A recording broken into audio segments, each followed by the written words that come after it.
Welcome to Buy, Hold, Sell, brought to you by Livewire Markets. I'm Matthew Kidman, and we're talking about those stocks, those companies that don't really care what's happening in the general economy. They just do their own thing. They're uncorrelated and they're powering ahead. Joining me is Simon Shields from Monash and Anthony Aboud from Perpetual. Welcome, gentlemen. Let's start with you, Anthony. The big retailer has just powered through the COVID crisis. Woolworths, buy, hold or sell? Still a buy. It's expensive, 23 times PE for next year. But they are a good. They've done very well through this crisis. They really show that they are non-discretionary. They're an innovative culture.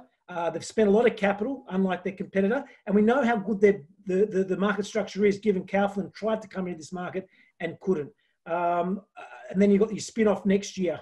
So for me, it's still a buy. Simon, we've spent half our COVID crisis at Woolworths or Coles. Surely we're sick of it. Don't we wash our hands of it now and go home? I'm sick of it. It's a hold for me. Look, I agree with most of what Anthony said there, but ultimately it's only a high single-digit EPS growth. 23 times, too expensive for me. Not a sell, but a hold. Okay, let's get our swag and go bush. GrainCorp had a demerger recently. Agricultural related. Buy, hold or sell, Simon? Again, that's a hold for me. Very volatile stock, being ag exposed, but the balance sheet's okay. The PE is low, 10 times, reflects the volatility of the earnings. Analysts tend to price good years always for ag stocks. You don't get good years every time. It's a hold. Anthony, the drought's over. Surely GrainCorp's going to prosper in this environment. Buy, hold or sell? Buy. I think GrainCorp is it's had a perfect storm. It is a demerged company. A lot of those demerged, it's the ugly duckling of the demerged company, and you tend to perform very well. It's had a perfect storm against it with crush margin under pressure, $100 million plus trading loss last year and 3 years of drought hurting grain volumes. But we're getting good rain in northern New South Wales, southern Queensland, where they've got a good market share.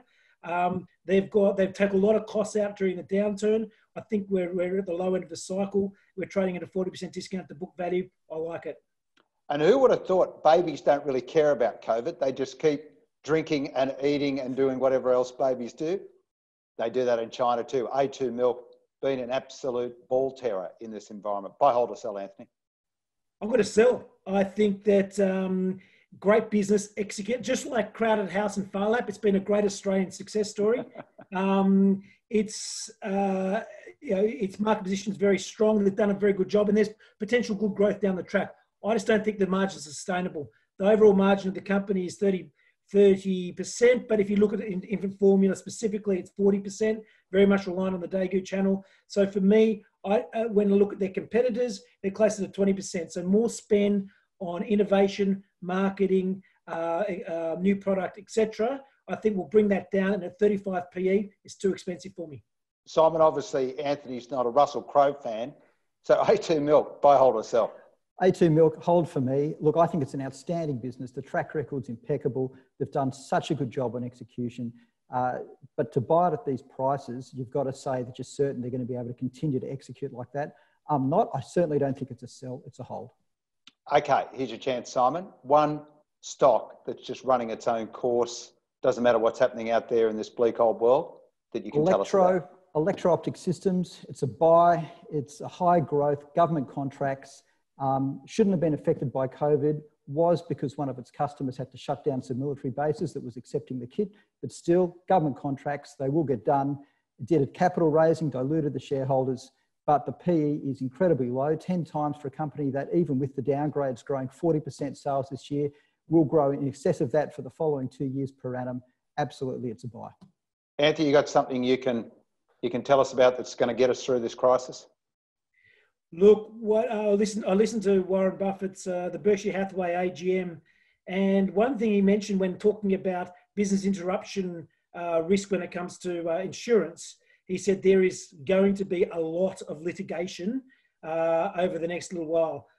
For me, litigation finance company Omni Bridgeway, the old IMF, is extremely well positioned. It's got a couple $100 million in the balance sheet.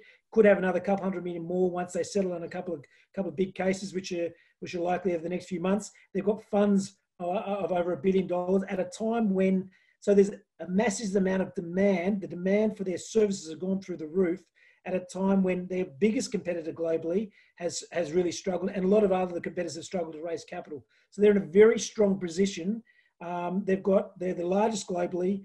They are the longest track record of generating excellent IRRs. And for me, they're in a very good position, and they dance the beat of their own drum. Omni Bridgeway is I like. When we're allowed to go back out and visit a restaurant, I'm not inviting Anthony and Simon. They can't agree on anything.